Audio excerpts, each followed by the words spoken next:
México, Economía, Política y Sociedad 2. La idea política de un gran partido. Otra vez nos topamos con otro proceso complejo como el de la desmilitarización del país, el cual nos gustaría que iniciara fácilmente y terminara de la misma manera. Pero como se ha comentado, son procesos largos que abarcan varios momentos, prácticamente las dos primeras décadas después de la Revolución, en donde se puede observar cómo a pesar de haber intentado, como bien dice Luis Medina Peña, domesticar al guerrero, continuará ejerciendo influencia a pesar de los esfuerzos de negociación, profesionalización, pensión, otorgamiento de tierras y, en otros casos, la desaparición de militares con una fuerte influencia que dificultaban la pacificación del país.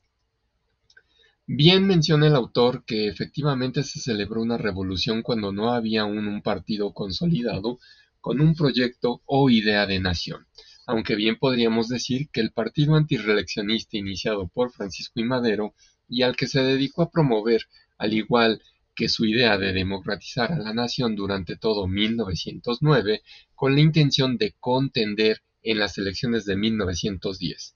Permite observar que don Francisco tenía esa idea de una consolidación y unión nacional necesarias para encaminar al país. La historia parecía que tal vez, tras el asesinato de Madero y la unión de los distintos grupos revolucionarios en contra del usurpador, podrían llegar a un acuerdo armónico. Ay, sí, como si esas cosas pasaran. Precisamente por eso recuperé la magnífica obra de Malangatana Ngüenya, pintor de Mozambique, que retrató magistralmente en este cuadro uno de los problemas más recurrentes de la humanidad. Y, aunque no le puso título a su obra, parece evidente cómo es que los distintos intereses se devoran los unos a los otros sin importar lo que le suceda a los demás. Creo que cada uno le pondría un título diferente a esta obra. Sería interesante escuchar los títulos que le otorgan a la obra, que aunque con toque un tanto caricaturesco, no disimula para nada los instintos humanos relacionados con la violencia y la destrucción. Aunque bueno, se ha llegado a mencionar que la violencia no es un instinto, sino un comportamiento aprendido, pues no obedece a los principios básicos de supervivencia. Pero podríamos pasar un buen rato aquí discutiéndolo sin llegar a un feliz término. No podría estar más de acuerdo sobre las definiciones de triunfo y éxito sobre una revolución que las mencionadas por Medina en su texto.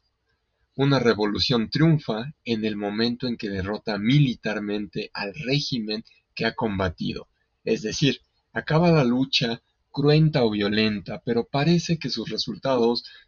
serán menos consistentes conforme el tiempo pase.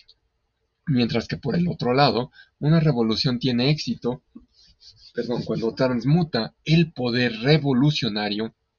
en base social y política de apoyo y fortalece la estructura institucional del nuevo régimen, lo que permite pensar que el régimen vencedor interioriza los reclamos sociales y los lleva a la política con la intención de materializarlos. La materialización en este caso es a través de las instituciones. Es curioso, pero a pesar de que nuestra revolución fue anterior a la conformación de un partido, los resultados hayan sido aparentemente más duraderos que, por ejemplo, la Revolución Rusa encabezada por los bolcheviques en 1917, aunque con claros indicios desde 1905 y con una duración aproximada de 1917 a 1989 o 1991, es decir, entre 70 a 72 años. Curioso porque también la dictadura partidista del partido tuvo una duración similar de 70 a 71 años, por ahí más o menos. Por su parte, la Revolución China curiosamente se encuentra superando también la barrera de los 70 años, aunque tuvo que pasar también por su revolución cultural. Sin embargo, a pesar de que China rompió sus relaciones con los rusos desde la década de los 50, China mostró una mayor flexibilidad al mezclar sus operaciones comerciales de forma inusual en comparación con la Unión de Repúblicas Soviéticas Socialistas. Sin embargo, también podemos observar que China se flexibiliza aún mucho más, o realmente es cuando se flexibiliza, cuando esta URSS cae finalmente. Y también nosotros podríamos hablar de algunos otros momentos difíciles en esta vida partidista, porque inmediatamente en 1940 vamos a ver que sucede también unas elecciones un poco contradictorias por no aventurarnos a irnos incluso más adelante, que coincidentemente podría aproximarse a la caída de la Unión de Repúblicas Soviéticas Socialistas. Pues nosotros tenemos la gran caída del sistema en 1988, que cuestionará enormemente la eficacia y la honorabilidad de este partido que recién veremos cómo se crea. La configuración del México posrevolucionario era diversa, pero aparentaba heredar los mismos problemas que anteriormente enfrentábamos: caudillismo, líderes militares y regionales, así como grupos sociales diversos como los campesinos y obreros, que a pesar de su importante participación en el conflicto bélico, continuaban sin una representación clara, pero que a partir de las iniciativas políticas pudieron agremiarse en agrupaciones o confederaciones, pero que de cualquier forma no garantizarían el cumplimiento de sus demandas. A grandes rasgos, podríamos decir que continuaba desarticulada la sociedad de la política, y puede fácilmente explicarse por la falta de frentes políticos o partidos políticos claros. Digo, el autor nos menciona el desfile de partidos políticos y clubes de alrededor de unos 8,000, que en algunas ocasiones podrían tener una efímera existencia o un poco alcance, limitándose a lo mucho a una cobertura estatal que de cualquier forma podríamos asegurar como pobre. Y es en esta parte que siempre me acuerdo de episodios de anime como los de Rurouni Kenshin, en donde casualmente al encontrarse en la mesa de un restaurante, las discusiones sobre republicanos o alguna otra postura política salían a relucir y terminaban siempre en una pelea donde los platos salían volando, pegándole al héroe de la serie. Pero es que efectivamente esos años son de efervescencia política, y no solo en México. Por eso podemos ver como en novelas como esta de Rurouni Kenshin también esto sucedía. Y lo más curioso es que en la mayoría de estos países aún no se tenía clara cuál sería la mejor forma de organización para una determinada región geográfica o país. El primer paso fue la negociación militar, de la que ya hablamos, y hasta cierto punto el sometimiento de sus intereses particulares a la ley, como vimos en las sesiones anteriores. Pero de cualquier forma se continuó con la tradición del mando militar a través de las figuras de mayor poder, en este caso también militar, y una consolidación política fuerte, como lo son los casos de Obregón y Calles, capaz de someter a los grupos disidentes, fueran políticos, militares o grupos civiles, a través de pactos o bien por la fuerza, lo cual no resultaba de cualquier forma muy alentadora que digamos.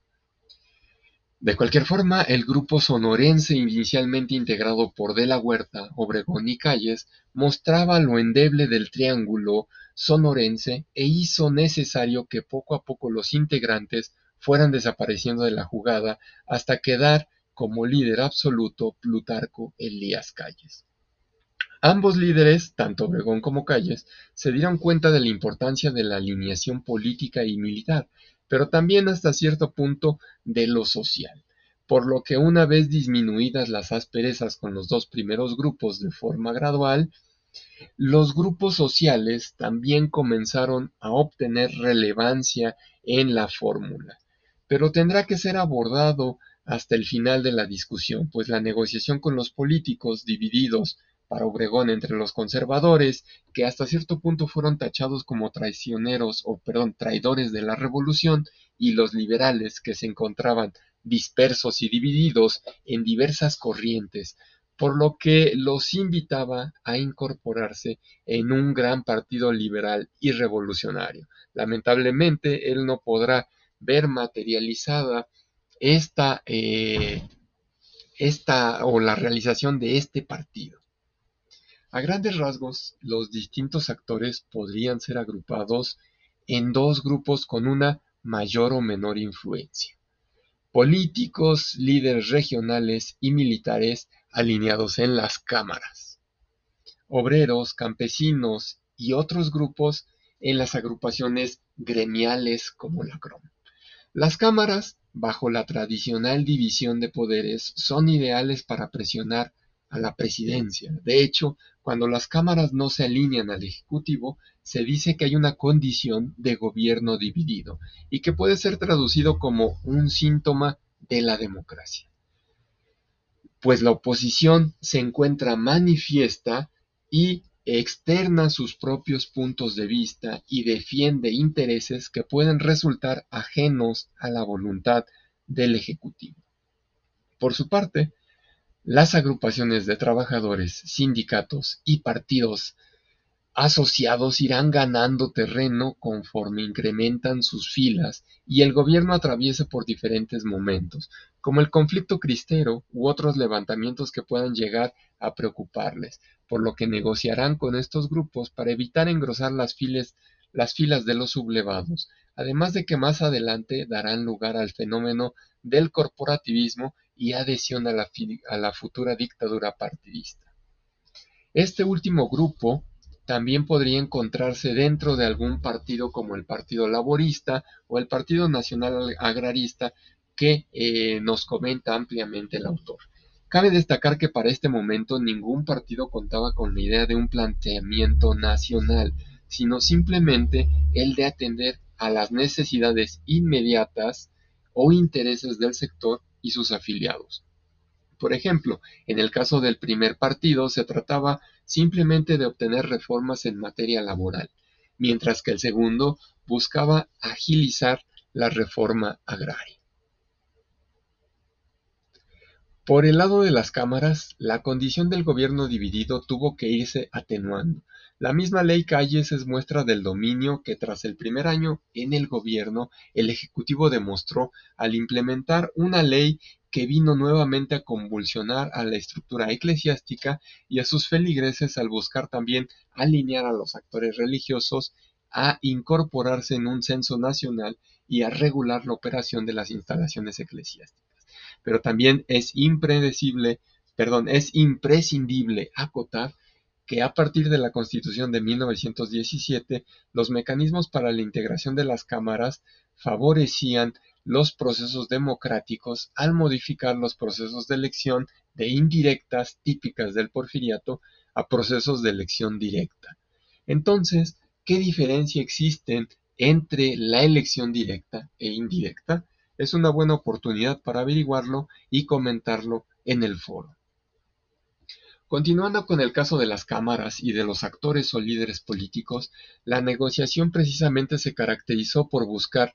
la unidad, no tanto ideológica, sino de una agrupación nacional que permitiera hacer más fácil la discusión y limar las diferencias entre los grupos. Además de que todo militar que deseara aspirar a la representación u ocupar un cargo público debería ceñirse a los principios constitucionales, dependiendo del momento en particular, dejar las armas por 90 días o bien por un año. Recuerden que se modificó el artículo constitucional para ampliar la separación de las armas en el caso de que algún militar quisiera participar en la vida pública. Sin embargo, el acuerdo con este bloque no se consumaría sino hasta después de la muerte de Obregón, que, aunque no puede asegurarse en caso de no haber ocurrido, es probable que los conflictos entre Obregón y Calles comenzaran a incrementarse y